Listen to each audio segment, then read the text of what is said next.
semua, perkenalkan nama saya Joshua Jika dengan NIM 2212442009. Di sini saya akan menjelaskan mengenai tugas rutin 1 dari mata kuliah Telaah Kurikulum yang diampu oleh Bapak Dani Ritonga. Selamat menyaksikan. Di sini saya akan menjelaskan mengenai apakah kurikulum menentukan kualitas pendidikan.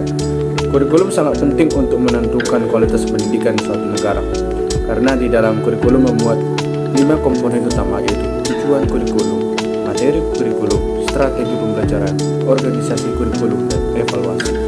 Kualitas pendidikan di samping dipengaruhi guru berkualitas, juga sangat ditentukan kurikulum yang digunakan. Kurikulum yang baik, terbuka, dinamis, dan dapat mengakomodasi keterampilan global yang didukung guru berkualitas. Yang kedua itu jelaskanlah fungsi kurikulum dalam proses pendidikan. Bagi peserta didik, fungsi kurikulum adalah sebagai sarana yang mengukur kemampuan diri dan konsumsi pendidikan. Hal ini berkaitan juga dengan pengajaran target-target yang membuat peserta didik dapat mudah memahami berbagai materi ataupun melaksanakan proses pembelajaran setiap harinya dengan mudah. Fungsi kurikulum di sini juga bisa disebut sebagai pedoman kerja bagi pihak pendidik atau guru. Dengan adanya kurikulum, pendidik atau guru dapat mengadakan evaluasi terhadap perkembangan peserta didik dalam menyerap ilmu dan pengalaman yang telah diberikan. Yang ketiga, jelaskanlah komponen-komponen kurikulum dan bagaimana hubungan antar komponen-komponen kurikulum tersebut. Kurikulum mempunyai peranan yang sangat penting dalam sistem pendidikan, yaitu sebagai suatu pedoman atau acuan. Pada dasarnya, kurikulum terdiri dari beberapa komponen, yaitu tujuan, isi, metode, dan evaluasi. Tujuan berhubungan dengan arah atau hasil yang diinginkan.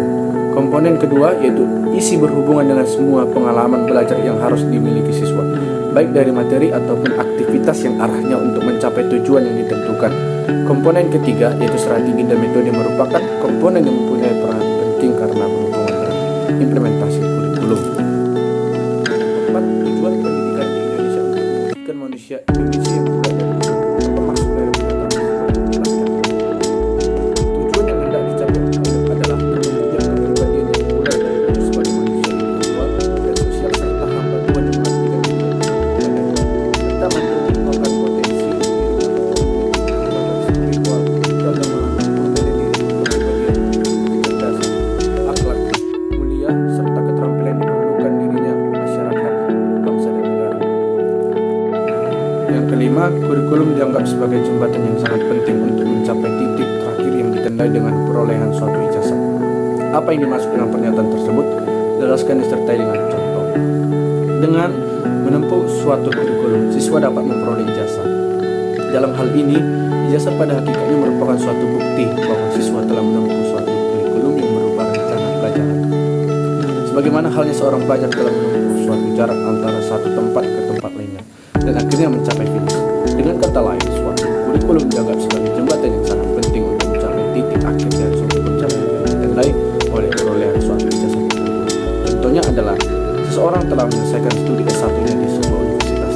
Di situ pihak kampus memperlakukan sebuah kurikulum yang menjadi syarat seorang mahasiswa menyelesaikan studinya. Jika dia sudah tamat nanti, dia akan mendapat ijazah sebagai bukti bahwa dia pernah mempelajari dan mengikuti kurikulum tersebut. Yang keenam, kurikulum pada suatu periode akan mengalami perubahan. Bagaimana pendapat saudara tentang hal ini?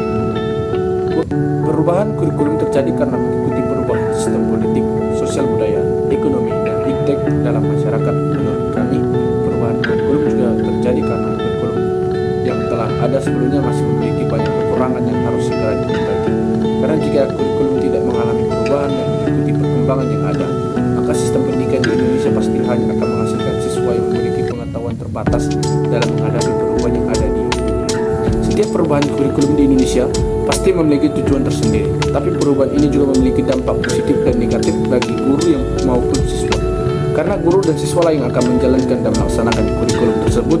Dampak positifnya, dengan perubahan kurikulum, guru akan lebih kreatif lagi dalam menyampaikan materi, dapat menunjang proses pembelajaran. Sedangkan untuk dampak negatifnya, ini lebih tertuju pada kesiapan guru dan siswa dalam menerima perubahan kurikulum yang terjadi. Yang ketujuh, kurikulum juga bisa dikembangkan menurut lokasi. Bagaimanakah cara pengembangan kurikulum berdasarkan lokasi?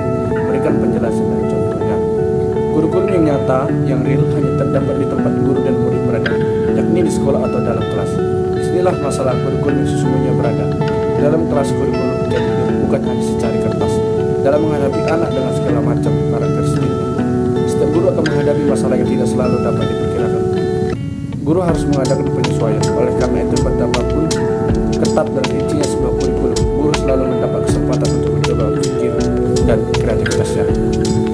Perubahan kurikulum di sekolah tidak berarti bahwa sekolah itu menyendiri dan melepaskan diri dari kurikulum resmi. Sekolah itu bergerak dalam kerangka kurikulum resmi yang berlaku. Akan tetapi, sekolah berusaha menyesuaikan dan mengaitkannya kebutuhan anak dan lingkungan. Yang kedelapan, jelaskanlah perbedaan separate subjek kurikulum dengan core kurikulum. Kalau separate subjek kurikulum artinya segala bahan pelajaran yang disajikan dalam subjek atau mata pelajaran yang terpisah-pisah, yang satu lepas dari yang lain. Subjek atau mata pelajaran ialah hasil pengalaman umat manusia sepanjang masa atau kebudayaan dan pengetahuan yang dikumpulkan oleh manusia sejak dahulu, lalu disusun secara logis dan sistematis, disederhanakan dan disajikan kepada anak didik sesuai dengan usianya masing-masing. Correlate kurikulum artinya masing-masing tiap mata pelajaran itu mempunyai hubungan. Yang kesembilan, jelaskanlah komponen kurikulum tingkat 1. Yang pertama, visi dan misi pendidikan. Dalam mengembangkan visinya, kepala sekolah harus mampu mendayagunakan kekuatan-kekuatan yang relevan bagi kegiatan internal sekolah. Kedua, tujuan kurikulum tingkat satuan pendidikan.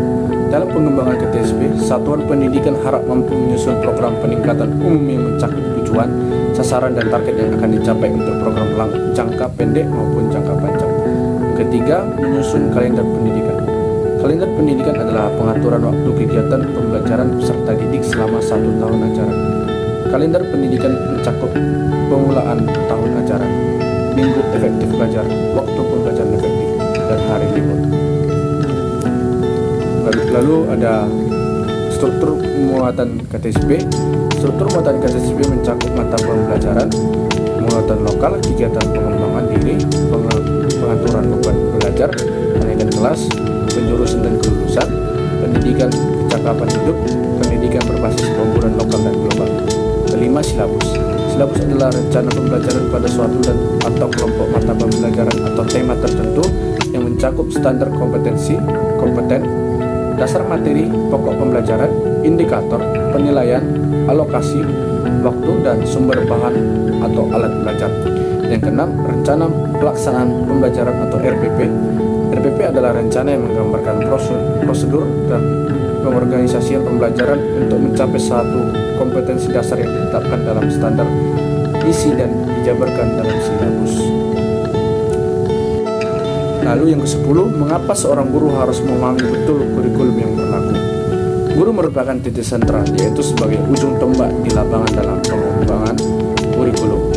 Keberhasilan belajar mengajar antara lain ditentukan oleh kemampuan profesional dan pribadi guru. Dikarenakan pengembangan kurikulum berdiri tolak dari dalam kelas, guru hendaknya mengusahakan gagasan kreatif dan melakukan uji coba kurikulum di kelasnya. Ini merupakan suatu fase penting dalam upaya pengembangan kurikulum, di samping sebagai unsur penunjang administrasi secara keseluruhan.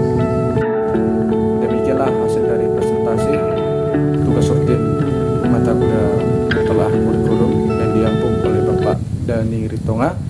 Jika ada dari kata atau arti dari yang saya bahas tadi ada kesalahan, kiranya saya ucapkan banyak minta maaf. Sekian dan terima kasih.